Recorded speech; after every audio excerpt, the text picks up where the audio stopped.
Hey, what's going on, guys? Welcome to the Honest Youth Pastor YouTube channel, the channel that helps believers use biblical discernment in all aspects of life. Got an interesting one for you today. You've probably seen it. Let's just be real. You've seen this. This isn't any if you've been on the Twitters, you've seen this. So, John MacArthur, there's a clip going around John MacArthur at a recent conference in which the clip that's going around is him saying that PTSD, ADHD, OCD, all those things are not real. And obviously it's making the rounds. I've pretty much all that's been lit up all day this morning is that clip. I saw it last night. Nobody was talking about it. This morning, on fire. So what I want to do, as we always do, is look at it in context. I cannot tell you enough how many times there are clips that go around. I recently posted one of Lauren Livingston, and the comments on that clip are unreal. They are unreal. People are watching the clip, not watching the whole sermon, and just going off. And if they were to watch the sermon, they would see that the things that Lauren says in the clip actually line up with what they're saying in the comments. They just are going off the clip. Now, in this case, we want to do the same thing. Obviously, we've all seen the clip, or you can get on Twitter and see the clip. That's not hard. And I want to look at the whole thing. Now, I will include the link to this Q&A panel that apparently was very recently done. I'll include that in the description after the live. I want to watch the whole thing. We're going to talk about it because there's a lot here.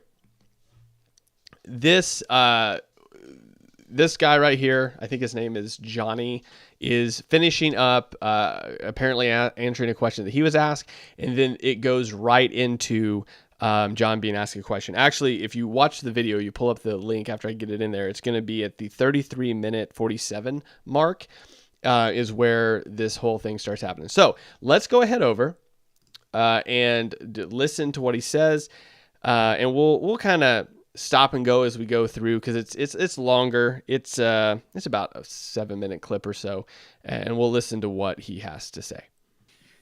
I want to ask you a question here. He's written a lot of books, but his last book was The War on Children. Help our families navigate with the day we live in and why you even wrote that. Okay, so the question is, why did you write your most recent book? Now, to be frank with you, haven't read the book. Don't read a lot of books. Don't care to read the book. But the question is, why did you write the book about defending children? So here's his answer. Well, it's a combination of things. Just to lay it out simply, kids are sinful. I have great-grandchildren, and by the time they're 3 or 4, their sin nature is starting to be manifest. Wait, even in your grandchildren? Even in my... Okay, so that's going to set some people off already. Like, there's going to be people that do videos on this clip. I am clearly not the first one, and I will not be the last one. I just happen to have time today, so we're doing this clip. So that's going to set some people off right away. As soon as he says children are sinful, you're going to have all the progressives. You're going to have some other people go off on it. Children aren't sinful. The reality is human beings have a sin nature. If you have kids, you know that a lot of the times they're going to push the boundaries. And I think the difference here and the distinguishing factor we do need to make when we talk about sinfulness is the idea that there is a difference between pushing boundaries to find out where those boundaries are versus knowing where those boundaries are and then deliberately pushing past them, right? There's a difference between a kid not knowing that they're not supposed to do something and then doing it, like a 3-year-old, right? Not maybe knowing what they're supposed to, are they supposed to play with that toy? Are they supposed to throw it? Are they supposed to, hit another kid with it? There's a difference between knowing that and learning that you're not supposed to do that versus knowing you're not supposed to do that and then deliberately doing it anyway, right? And if you worked in children's ministry, if you worked in a school, if you have kids yourself, you know that's a difference. And I think that is a distinguishing difference that we need to make here, right? Kids, as well as the rest of humanity, are all sinful. The difference between is, do we know that we're supposed to do something or do we not know we're supposed to do something? And this is how we obviously teach children. So, right, kids are sinful, everybody's sinful, and that manifests itself in a lot of different ways with individuals. Kids, especially, you see this when this deliberate rebellion or defiance starts happening. Like, I know the rule, and I'm going to go against the rule anyway. So kids are sinful.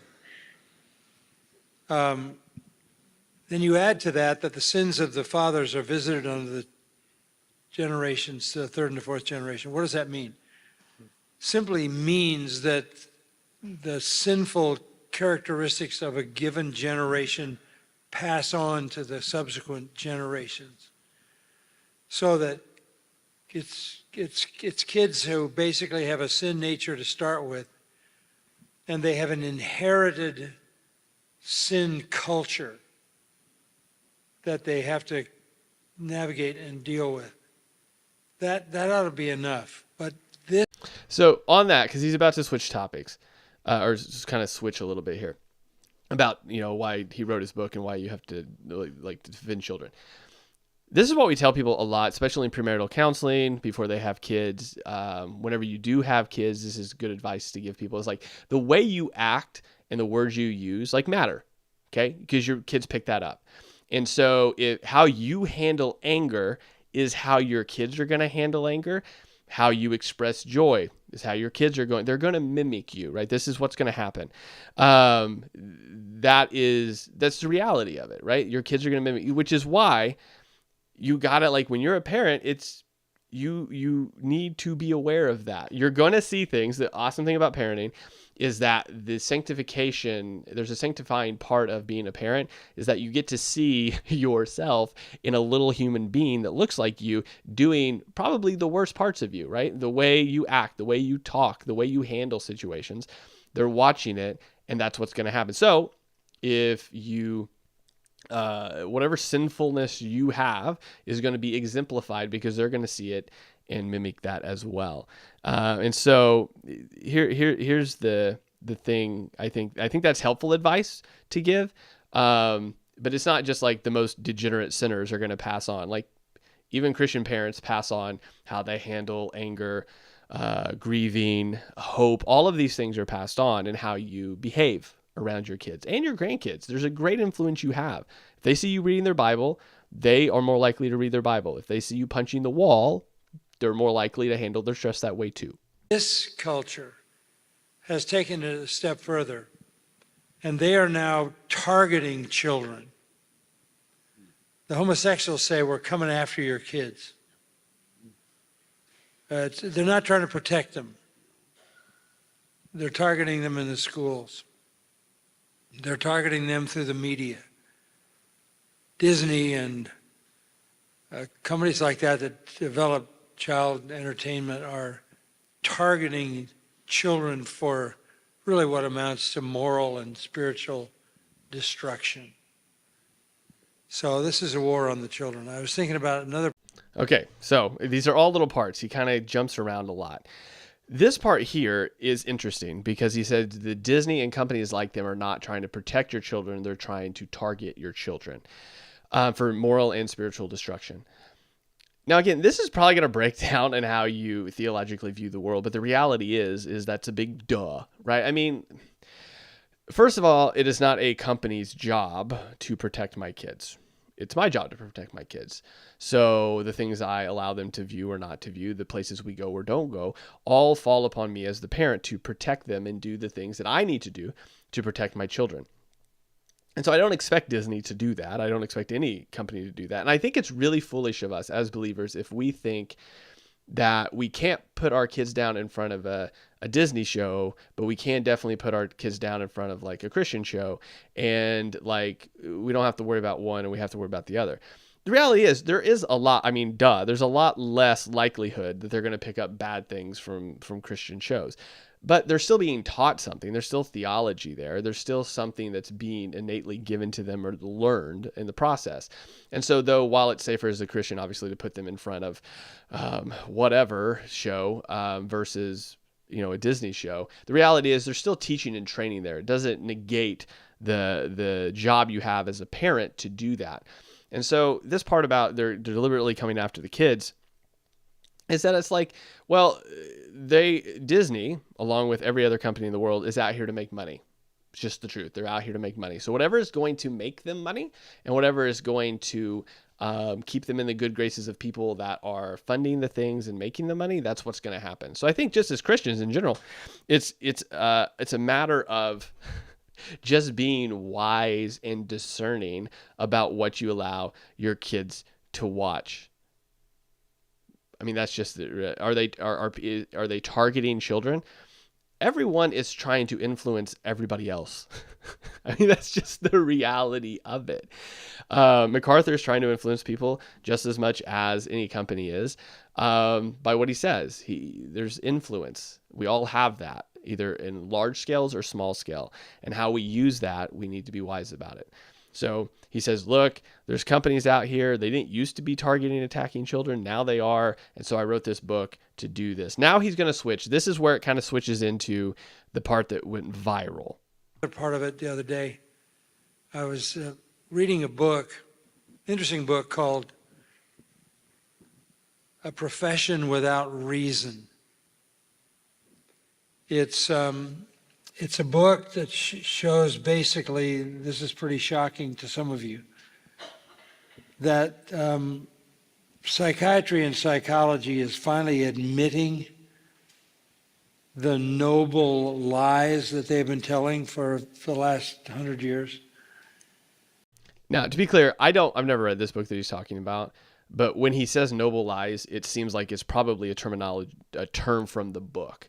So when he's using this later, I would almost guarantee this is probably the language that is from the book that he's just quoting back. And the major noble lie is there is such a thing as mental illness. Now, this isn't new. You have Thomas Saz back in the 1950s writing a book, who was a psychiatrist, on the myth of mental illness. There's no such thing as PTSD. There's no such thing as OCD. There's no such thing as ADHD. Those are noble lies. To basically give the excuse to, in the end of the day, to medicate people. Now, he's obviously going to say more here in a minute. I mean, I don't want to pretend like that's the end of the clip because it's not. But what he just said was PTSD, ADHD, OCD are all made up diagnoses in order to medicate people, right? He'll go on here in a minute. I don't want to put words in his mouth. He'll say it here in a minute. But basically, it's big pharma trying to get people on a leash so that you're constantly paying them. So they give you diagnoses that enable them to do that. That's his claim. Now, we're going to talk about that here in a minute. Believe me, we're going to talk about it. But I want to let him kind of go through the whole thing here so that we can get the full thought without jumping to any conclusions. I want to deal with his full reasoning, not just the clip part of it. And I think we would all do really well, not just in this situation, but in all situations, to do that. Whenever we see a clip going viral on the internet, almost never does context make it better, but it is helpful if we're going to have reasonable discussions. And Big Pharma is in charge of a lot of that. If you understand, take PTSD, for example. What that really is grief. You are fighting a war, you lost your buddies, you have a certain amount of survival guilt because you made it back, they didn't. How do you deal with the grief? Grief is a real thing. But grief is part of life. And if you can't navigate grief, you can't live life. But if you clinically define that, you can give them a pill, a series of medications, and they end up in LA homeless on the sidewalk. Okay, so he'll say more here in a minute. Essentially, he's saying that he equates PTSD to grief, which isn't necessarily totally off as far as my understanding goes. I know when I was in high school, 9/11 happened. After 9/11 happened, a bunch of friends that I know went off, enlisted, went over to Iraq. Not all of them, but a good majority of them suffer from some sort of diagnosed PTSD from that, whether it being because they were right next to somebody that horrible things happened to, or because of situations they were in that, like to this day, they self-medicate in ways they shouldn't, but it's a way that they handle something as simple as balloons popping sets some of them off. And so it's one of those to where they get paralyzed. There's other people that I know that they wake up, their bodies are all tensed up. They're completely wore out because their muscles subconsciously have been working all night long because of the stress that they've internalized and not dealt with. And so here's something, I'm not going to speak, I don't have it, I've not been diagnosed with it, so I'm not going to pretend to know anything about that. This is what I know that they've told me, is that there's a balance here that, again, in a Q&A, I don't know. This is why I don't like Q&As. Let me say that, I guess, first. This is why I don't like Q&As, because you do not have a well-reasoned, put-together argument on your response. You are literally talking from the hip. And because you're shooting from the hip, there's a lot of things that you might say that are super sloppy. I don't want to use that as an excuse here because it's just, the fact is some of these things, there should be some realization that like there needs to be something said here other than what he's saying. There is a balance though obviously as Christians, that we understand that not everything has to be medicated. Right? A lot of the good responses that I see happening online right now are people saying, this is silly for him to say this, but we also don't have to medicate everything. There are kids that just because they're hyperactive or because they don't know how to deal with stress well, they automatically, the solution is medicate them instead of trying to help them through it. Again, I was in youth ministry for 10 years. I know I have kids myself and a lot of their friends. There's a lot of people that jump to the conclusion of we just need to medicate this kid other than show them how to deal and handle with situations. So there's a situation here as believers, right? That we say there's a reality that our brains are complicated, that they deal with things, if we're talking about PTSD specifically, Our brains are trying to deal with trauma in ways that we don't know how to deal with, and we've never had to before. So how do we do that? To say that it's simply grief that you just need to work through is only partially true. There's a lot of shock there. There's a lot of sadness, a lot of anger, a lot of things that happen in that need to be dealt with in ways that honestly a lot of people don't know how to deal with outside of talking to somebody that can talk them through it, maybe in some instances getting some medication to even them out. There's some things here that it's just sort of silly to say PTSD isn't real. It's just grief, and you need to learn how to deal with your grief, right? That I don't want to assume that he would say the same thing to somebody that just like lost a loved one. It's just grief. Learn to deal with it. But the reality is that there's this process you have to work through. Now, he is dealing specifically with kids here, which I don't know if the example he uses for PTSD isn't a child, but the reality is there are kids that deal with some things that they should never go through, and they do have trauma from those things that they should never go through, if you know what I'm saying. And in that case, that's just not grief. That's shock, that's trust, there's all sort of issues that they have to deal with here. And so it's one of those things where along with talking with people about it and through it, there are some things that they're going to have to, we're going to let him finish, I suppose. The point is that we're dealing with that the fact that you're saying that this isn't a thing, it's just a fake diagnosis, is sort of silly from a position that he's in where he's surely, as a local church pastor, had to deal with people that have dealt with the trauma of war. So let's let him keep going. This is in regard to children, it's the most deadly thing that's been unleashed on children, medication. We're trying to make clear to parents that behavior is essentially the result of choices that kids make. And if you parent them properly, they'll make right choices. But if you blame it on something other than their choices, and you identify them as having something they can't do anything about, but medicate it, you literally are turning your child into a potential, not only a potential drug addict, but maybe a potential criminal. This right here was, for me, the most infuriating part. And I'll tell you why.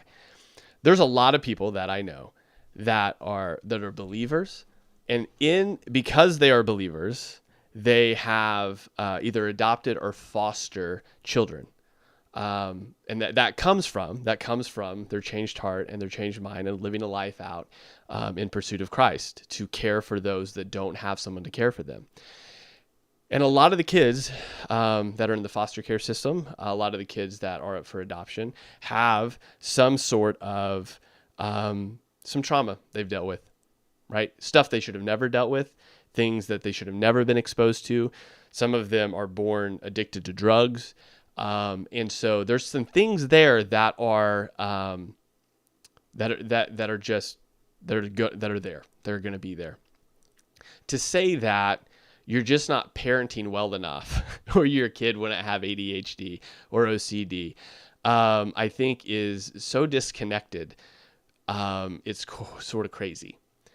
The reality is, as we talked about before, the whole inherited sins of the parents, there is a huge part of a kid's development and a huge part of a kid's way that they deal with stress and life that comes from the parents. That's just undeniable. You are taught a lot of that behavior.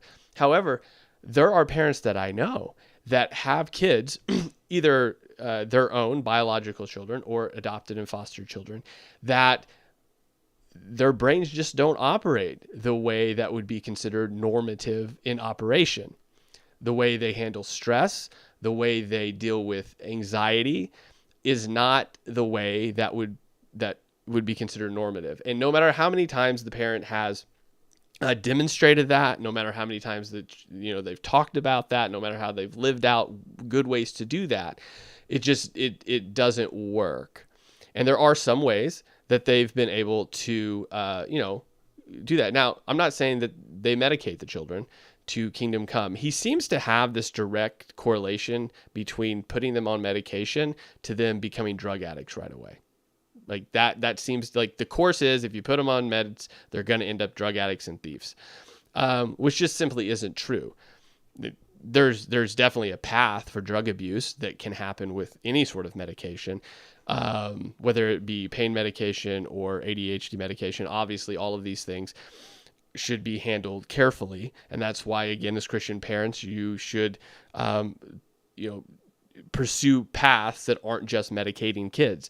But the reality is that just parenting a kid does not guarantee that they're going to end up well. There's a lot of parents that I know, Christian parents, that raised their kids in church by the Bible, lived out the gospel in front of them, and they went off the deep end. And it wasn't because they didn't parent well. That's just not the case. Now, there is something I think that should be said here, which is there's a spiritual element to this, obviously. There is a reality that God can heal our minds and heal our bodies. But to assume that medication has no part in that, in some cases, I think just negates the reality that sometimes we live in a fallen world, and therefore there are fallen things, and sometimes our bodies don't work well, sometimes our brain don't work well, and there are things that we have to do to mitigate some of those things. There's people I know that have ADHD, for example, or OCD, that don't take medication. They've just learned how to adapt and live in the world in a normative, functional way without taking medication. So yeah, I would agree with him. You don't have to medicate right away, but to say that, like, well, if your kid goes off the deep end, it's because you gave them drugs. Because they never learn how to navigate life in a socially acceptable way. So the book deals with the ways in which children are being assaulted, and they're formidable because they're done by media, and they're in the hand of every kid through the cell phone. So the church has got to step up. We started a campaign called Grace for the Children. If you want to strengthen a church, and I know it's true here, if you want to strengthen a church, minister to the children. Let the parents know you're going to work to protect the children, which is the parents' greatest concern. So I wrote the book along those lines. I was telling the guys earlier that several Christian publishers passed on it. They wouldn't publish it. Okay, so he's going to talk about his book here in a second, and then we'll talk about that. It has nothing really to do with the rest of this. So here's the thing. Before we get into the book thing, here's the fact. If you're in a church, you're going to have kids there that are going to probably have all sorts of different ways of dealing with situations. The first thing, and let's go back here we'll just go to the main screen, then we'll come back. As a fellow believer, right, the idea is that we all live out our lives. This is Titus 2. We all live out our lives in ways that are demonstrations to others of how to live out the gospel well, right? So we all have issues with stress, anger, how to deal socially with other people. The reality is that we as believers do that in a biblical way because our hearts and our minds are being transformed by the Spirit to live in that way. And then we demonstrate that and pass that on to our kids as well. We read the Bible in front of them. We preach the gospel to them. We live in Christ-centered ways so as to demonstrate this. And right, all of those things will have an effect on them, and hopefully will lead them into the path of righteousness. God will use that as seeds in fertile ground to save them as well. That does, and this is part where I would agree with the parental responsibility part, that means that we don't stick them in front of screens all day long and let them watch whatever they want because you can't control what comes over that screen. That does mean that you are actively involved in their life, right? You're showing them love, care, and concern. You are protecting them from unsafe people and unsafe places. Like, you're doing the things that you should do, right? Whenever we slip up on that, that's where we begin to see a whole bunch of issues develop as well. And that's the thing that we should be cognizant of, that as soon as you let a kid just have free access to the internet or free access to their phone or free access to whatever, they're going to find things that are going to then affect their mind in ways that their mind should not have been affected. Okay. In any instance of anxiety, addiction, depression, every time I've ever talked to a kid about where that came in, or when I talk to adults now, when that started coming in, that's always through an outside source. Typically, if there's a Christian family, it typically comes from an outside source. Now, sometimes that does come from an abusive parent, a parent that wasn't active or involved, but most of the time it comes from some sort of media, especially kids now. That'll come from some sort of video that presents an idea, that'll come from some sort of show that introduces some sort of darkness or some sort of sin, and then they start processing that and thinking through it. So there is a reality that as a parent, you are a protector, and you protect them from those things, because when they see those things, it does affect them in ways that will downstream have a trajectory that's not good.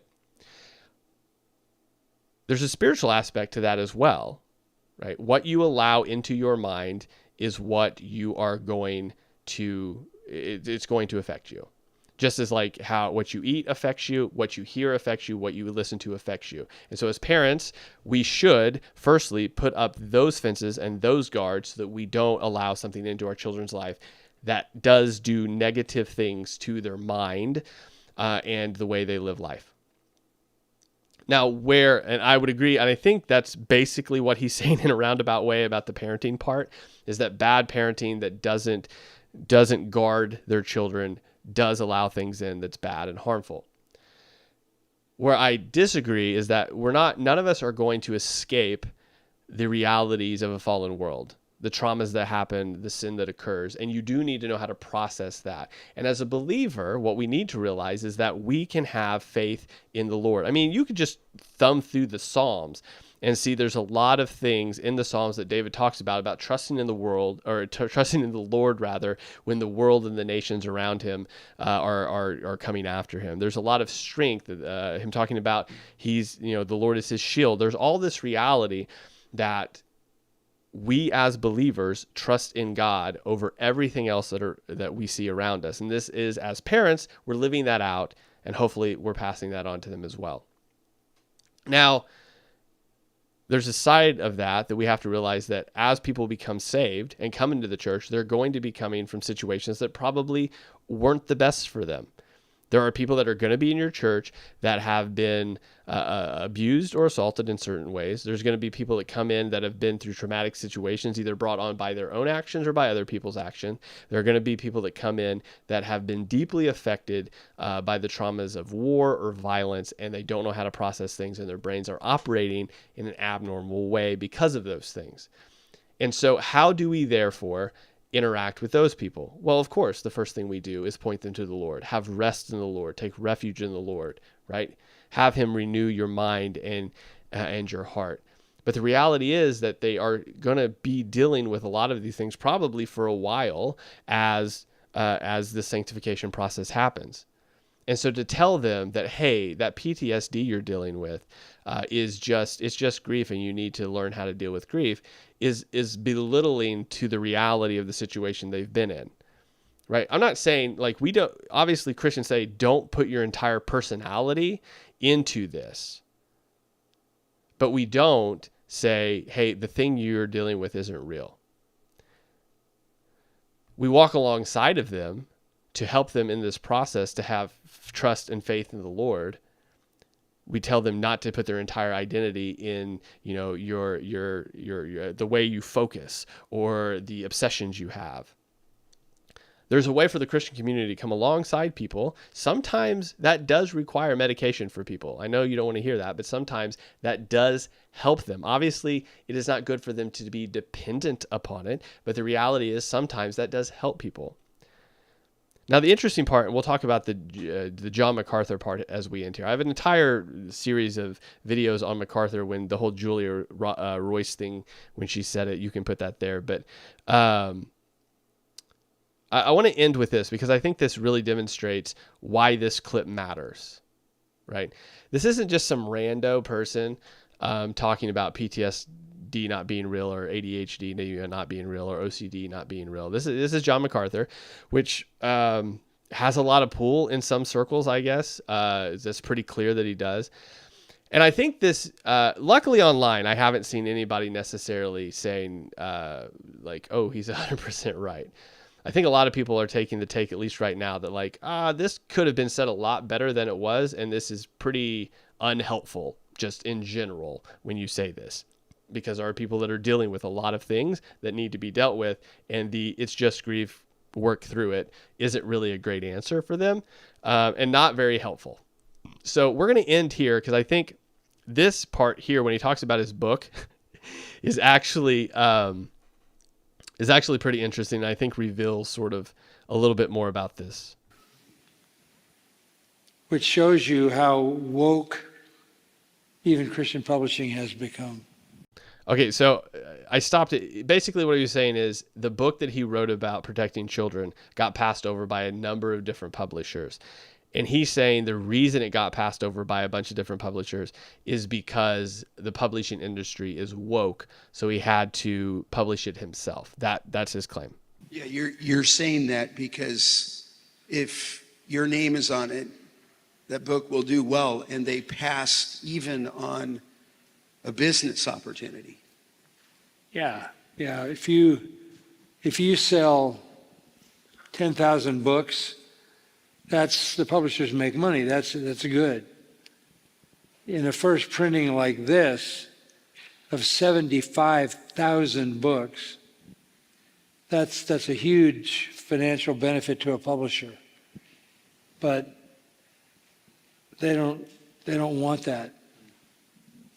Because again, we're back to what we've been talking about. They're trying not to offend the culture.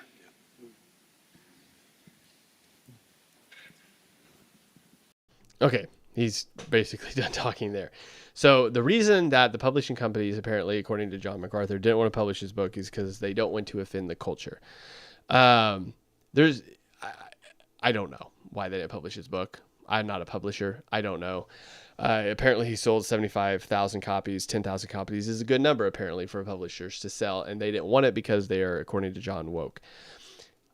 The reason I showed this part, because I think it demonstrates something that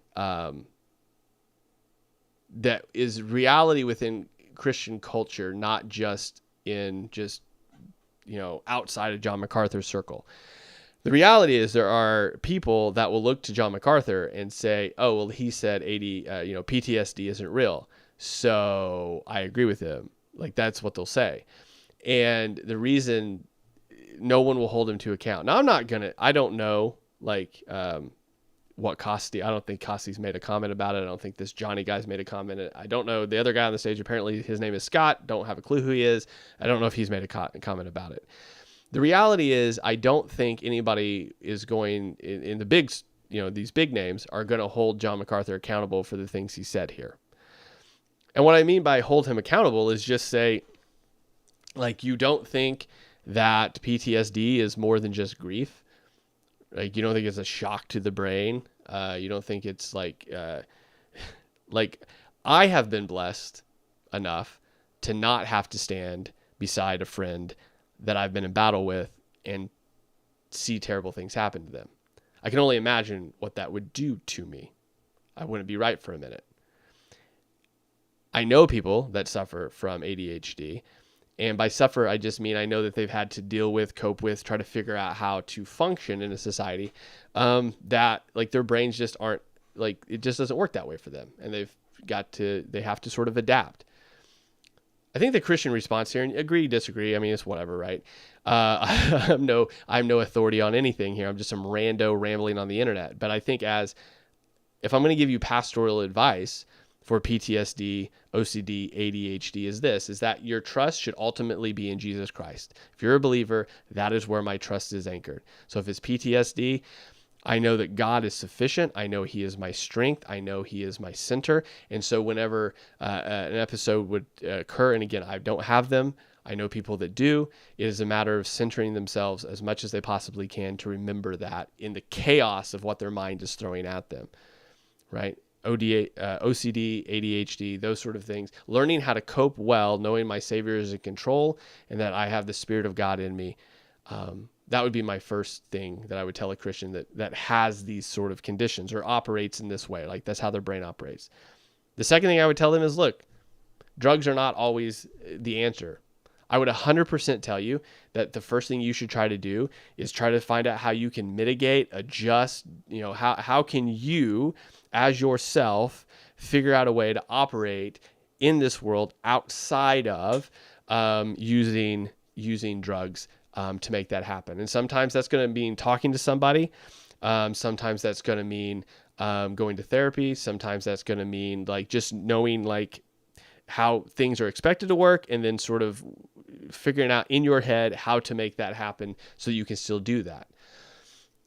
If that doesn't work, there are people that I know that have tried that, both that have PTSD as well as people that have OCD and ADHD. And in some of those cases, especially with those with PTSD, yes, they have to take drugs sometimes to sleep. Yes, sometimes they have to take drugs to kind of lower their blood pressure down a little bit so they can function in a world. And so it's one of those things that it's not a one size fits all, and it's dangerous to tell people, hey, that thing you're dealing with, you just work through it, man. It's fine. I don't know what your problem is. Which is, whether he's saying that or not, is how it's coming off to people, which is why I think there's such a strong reaction to it. So as believers, obviously, our center should be Jesus. Obviously, our hope should be in him. Everything we do is geared toward him. And then we operate in a way, in a fallen world, that how our brain operates, we live biblically and operate in the world in a biblical way. Sometimes that means, if we've been through traumatic situations or our brain doesn't operate in a normative manner, that we have to sort of adjust and mitigate. And sometimes that means medication.